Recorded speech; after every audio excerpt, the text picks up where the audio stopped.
नमस्कार। चलिए आज गुजरात के एक ऐसे ऐतिहासिक कानून की परतें खोलते हैं जिसने वहां की जमीनों और किसानों की किस्मत को हमेशा के लिए बदल कर रख दिया।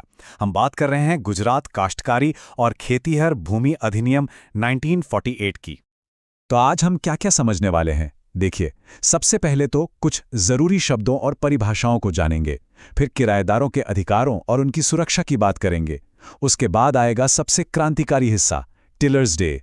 फिर हम देखेंगे कि जमीन की खरीद फरोख्त पर क्या पाबंदियां हैं, और आखिर में अगर कोई विवाद हो तो उसका निपटारा कैसे होता है। तो चलिए शुरू करते हैं बिल्कुल बेसिक से। किसी भी कानून को समझने के लिए उसकी भाषा को समझना बहुत जरूरी है।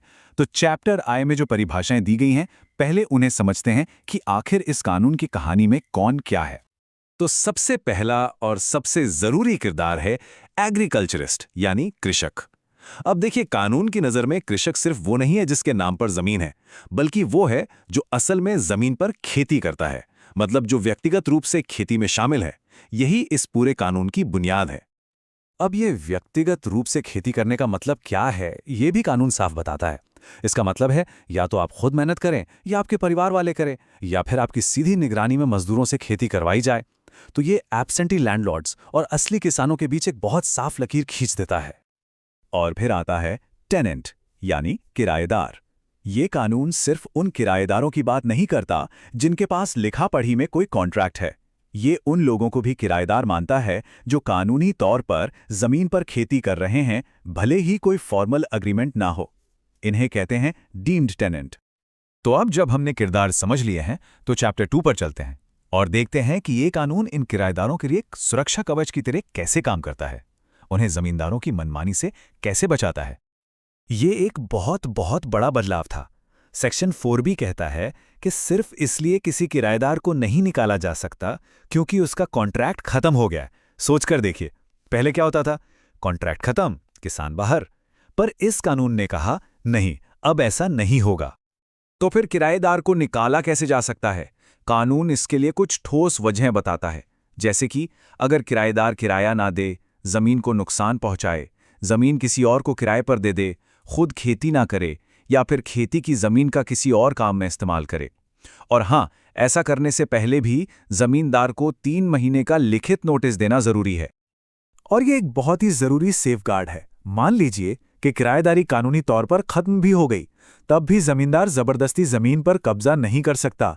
उसे इसके लिए मामलतदार के पास अर्जी देनी होगी। मतलब कानून का राज चलेगा, लाठी का नहीं।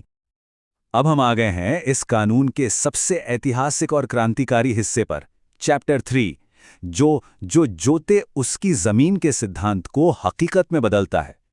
एक तारीख जिसने इतिहास बदल दिया, 1 अप्रैल 1957। इस दिन को टिलर्स डे के नाम से जाना जाता है। इसी दिन सेक्शन 32 के तहत हर किराएदार को उस जमीन का मालिक मान लिया गया जिस पर वो खेती कर रहा था। जी हां, एक ही दिन में कानून ने किराएदारों को जमीन का मालिक बना दिया। इसने जमींदारी व्यवस्था की जड़ों को हिलाकर रख दिया। तो ये हुआ कैसे?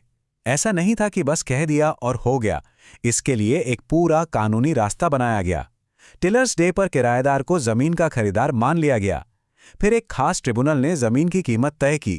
किराएदार को ये कीमत किश्तों में या एक मुश्त चुकाने की सुविधा दी गई, और जैसे ही पूरी पेमेंट हुई, उसे मालिकाना हक का सर्टिफिकेट मिल गया। तो अब किसान मालिक तो बन गया, पर क्या वो उस जमीन को किसी को भी कभी भी बेच सकता था? नहीं, इतना आसान नहीं था। चैप्टर 5 जमीन के ट्रांसफर पर कुछ जरूरी रोक लगाता है, और यह है सबसे बड़ा नियम। सेक्शन 63 साफ कहता है कि खेती की जमीन किसी ऐसे इंसान को नहीं बेची जा सकती जो खुद किसान ना हो। इसका मकसद बिल्कुल साफ था, खेती की जमीन किसानों के हाथ में ही रहे। और तो और, जिस किराएदार को इस कानून के तहत जमीन मिली है, वो उसे बेचने या ट्रांसफर करने से पहले कलेक्टर की इजाजत लेने के लिए बाध्य है। ये नियम इसलिए बनाया गया ताकि लोग सिर्फ मुनाफा कमाने के लिए जमीनें न खरीदने बेचने लगें। अच्छा, अगर इन सब मामलों में कोई विवाद हो जाए तो क्या होगा? कौन फैसला करेगा? इसके लिए भी कानून में एक पूरा सिस्टम बनाया गया है। देखिए, ये एक 3 सीढ़ियों वाला सिस्टम है। सबसे पहले ज्यादातर मामले मामलतदार के पास जाते हैं। उनके फैसले से खुश नहीं है तो आप कलेक्टर के पास अपील कर सकते हैं। और आखिर में कानूनी सवालों पर गुजरात रेवेन्यू ट्रिब्यूनल के पास रिवीजन के लिए जाया जा सकता है। तो कुल मिलाकर इस कानून ने क्या किया? इसने किराएदारों के अधिकारों को मजबूत किया, जमींदारों से जमीन का मालिकाना हक लेकर असल में खेती करने वालों को दिया, खेती की जमीन गैर किसानों के हाथ में जाने से रोका और इन सब मामलों के लिए एक अलग कानूनी प्रक्रिया बनाई। और आखिर में एक सवाल सोचिए, 1948 का ये कानून आज भी गुजरात में जमीन के इस्तेमाल, इंडस्ट्रियल डेवलपमेंट और किसानों की सुरक्षा को कैसे प्रभावित कर रहा है? ये वाकई एक ऐसा कानून है जिसकी जड़ें बहुत गहरी हैं और जिसका असर आज भी महसूस किया जाता है।